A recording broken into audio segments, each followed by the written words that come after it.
The woman in the shed. True story. So this actually just happened to me last night, and I am still shaking just thinking about it. I have never come so close to death before. I feel like I barely escaped with my life. So yesterday, I had finally matched up with this girl, Sarah, from Tinder, and we arranged to meet up at my local YMCA to have sex in the chemical shed behind the pool.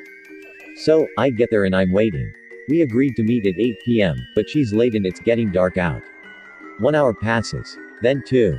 It's 10 o'clock at this point, and I'm starting to think that she is a no-show, and I got stood up again, because here I am all alone looking like a freak hiding behind a pool shed at night not wearing any pants, to save time.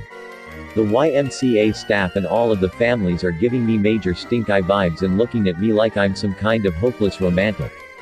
Finally, just as I am about to lose all hope, she shows up. Or at least, I thought it was her.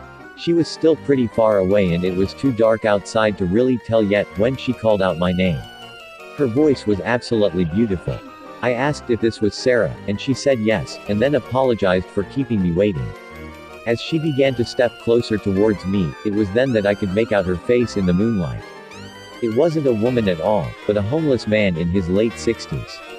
I was horrified. I asked him why he said his name was Sarah, and if this was some kind of catfishing scheme or a sick joke. He apologized and said that the pictures he used were from a few years ago, and also not of him, and that he needed to update them on his profile. Understandable. So we're getting down to it, and starting to have sex, when I finally and shamefully remember. My penis shaft doesn't work the way it's supposed to because of a situation where it got bitten by a ton of ants. Embarrassed, I apologize and begin to pull up my pants to excuse myself and call it a night. But then, she pulls out a knife and says, "Give me all of your money and coins."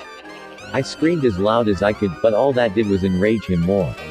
Running out of options, I did the only thing I could think of doing.